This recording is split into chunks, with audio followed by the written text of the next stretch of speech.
Il y a plusieurs années, dans un village paisible nommé Kelena, vivait une jeune fille nommée Maya. Maya perdit sa mère à la naissance à cause de complications durant l'accouchement. Son père, Bako, éleva seul la petite pendant quelques années. Mais quand Maya eut 5 ans, il décida de se remarier avec une femme du village voisin, Khadija. Khadija avait l'apparence d'une femme douce et aimante, mais dès qu'elle mit les pieds d'entrée dans la maison, elle fit de Maya sa servante. Pire encore, elle donna naissance à une fille qu'elle appela Diara, qu'elle protégeait comme un trésor, tandis que Maya était rejetée comme un fardeau. Chaque fois que Maya tentait d'approcher sa demi-sœur, Khadija la giflait ou lui disait « Tu n'as pas de mère, alors tu n'as pas de place ici ». Le père, Bako, semblait impuissant. Khadija avait pris le pouvoir sur la maison.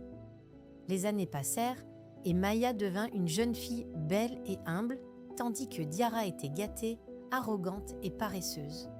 Maya faisait les lessives, cuisinait, allait chercher de l'eau au fleuve et travaillait dans les champs, pendant que Diara restait sous l'arbre à manger des fruits. Fatigué et honteux, Bako tomba malade. Son cœur, trop rempli de chagrin, lâcha une nuit. Maya, devenue orpheline, resta seule face à Khadija et Diara, qui la traitaient encore plus durement. À cette époque, dans le royaume de Kelena, le jeune roi Seydou devait revenir d'Europe après 15 ans d'études. Selon la tradition, il devait choisir sa reine parmi des jeunes filles du royaume. Le conseiller royal Alioun fut chargé de sélectionner 6 jeunes filles. Il visita chaque village, observant discrètement les jeunes femmes. À Kelena, il sélectionna Diara, Maya et 4 autres jeunes filles. Khadija était folle de joie. Elle acheta des produits éclaircissants pour Diara, l'envoya chez les meilleures coiffeuses et lui fit coudre les plus belles tenues. Quant à Maya, elle reçut plus de corvées et on lui interdit de prendre des bains pour qu'elle paraisse sale et soit disqualifiée dès son arrivée. Une vieille femme du village, Tanti Awa, observait tout en silence. Un matin, elle dit à Khadija « Tu joues avec le destin, ma fille. Maya n'est peut-être pas ta fille, mais ce que tu fais est cruel. Un jour, le monde tournera et tu ne pourras plus rien faire. » Khadija répliqua « Le destin de Maya, c'est la poussière. Le destin de Diara, c'est la couronne. » Et Diara ajouta avec arrogance « Maya n'a même pas de quoi se brosser les cheveux. Elle fera honte au roi s'il la voit. » La veille du départ pour le palais, Maya pria dans un coin de la maison. Les larmes aux yeux, elle dit « Seigneur, protège les enfants dont les mères sont mortes. Ne les laisse pas tomber comme moi. Moi, je vis comme une ombre, sans amour, sans soin, sans repos. Je te laisse ma vie. Que ta volonté soit faite. » Le lendemain, Diara était habillée comme une princesse. Elle emporta ses tenues, bijoux, parfums dans une grande valise. Maya, elle, n'avait qu'une robe vieille et déchirée. Elle s'apprêtait à partir, mais Khadija la retint brutalement à la porte. « Tu ne vas nulle part !» cria-t-elle. Maya, pour la première fois, osa demander pourquoi. Khadija répondit par une gifle cinglante. « Tu veux aller dire au roi que tu vis comme une esclave ici, que je ne te nourris pas ? » « Sorcière !» Maya murmura. « Je veux juste partir. » Khadija rugit. « Je ne suis pas ta mère. Ta vraie mère est ta morte faible et inutile. Si tu veux lui parler, creuse sa tombe. » Puis, se tournant vers Diara, « Quand ils te demanderont pourquoi Maya n'est pas venue, dis-leur qu'elle a refusé de venir et qu'elle les méprise tous. » Diara lança à Maya. « Dans ta prochaine vie, essaie de naître avec une vraie mère. » Maya s'effondra en larmes. Elle voulut fuir la maison pour de bon, mais n'avait nulle part où aller. C'est à ce moment que Tanti Awa surgit. Elle vit la scène et demanda « Pourquoi Maya n'est pas partie ?» Khadija répondit « Ce n'est pas ton affaire, vieille femme. » Mais Maya trouva le courage de raconter toute son histoire. Awa, révoltée, cria à Khadija « Tu es pire qu'un serpent. Tu étais censée la protéger. Elle n'a rien, pas même un ami. Si tu ne la laisses pas partir maintenant, j'irai moi-même au palais prévenir le roi. » Khadija, acculée, laissa Maya partir. Elle la lava de force, lui donna une robe de Diara trop grande et la laissa enfin s'en aller. Maya, reconnaissante, remercia Awa et marcha jusqu'au palais. Arrivée là-bas, La porte était fermée. Le garde lui dit « Tu arrives trop tard, le roi a déjà rencontré les candidates. » Maïa supplia « S'il vous plaît, je n'ai rien mais Dieu m'a permis de venir. » Le garde, touché, alla voir le roi. « Majesté, il y a une jeune fille à la porte. Elle dit que sa belle-mère l'a empêchée de venir. » Le roi, qui savait qu'il manquait une candidate, répondit « Laisse-la entrer. » Maïa entra. Elle fut placée dans la même chambre que Yara, une autre candidate très gentille. Enfin, Maïa se sentit libre. Durant les jours suivants, les filles devaient cuisiner, nettoyer, danser, chanter et se présenter au roi. Maïa excellait.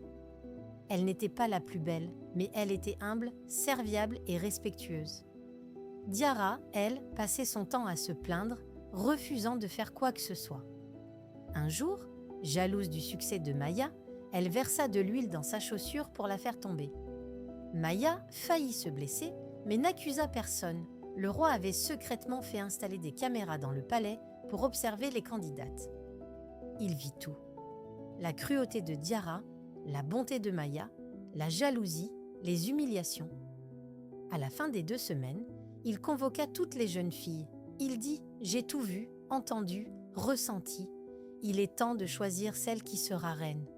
Pas la plus maquillée, ni la plus riche, mais la plus noble dame. » Il se leva, marcha lentement et s'arrêta devant Maïa. « Toi, Maïa, tu es la fille que ce royaume mérite. Viens à mes côtés. » Maïa pleura en silence, regardant les autres filles stupéfaites. Diarra hurla de rage. Khadija fut convoquée au palais et punie. Elle dut balayer les rues du village pendant 1 semaine. Maïa, elle, devint la reine de Kélena. Et dans son cœur, elle n'oublia jamais d'où elle venait. Elle fit construire un orphelinat pour les filles sans mère, afin qu'aucune ne revive ce qu'elle avait vécu, et chaque soir, elle regardait le ciel en disant « Maman, je l'ai fait ». Moins d'1 an après son expulsion du palais, Hawa vivait dans l'anonymat, loin des projecteurs qu'elle avait tant convoités. Sa grossesse l'avait isolée, et même sa mère Mariam, pleine d'arrogance autrefois, n'était plus qu'une femme brisée, rongée par la honte et les regrets.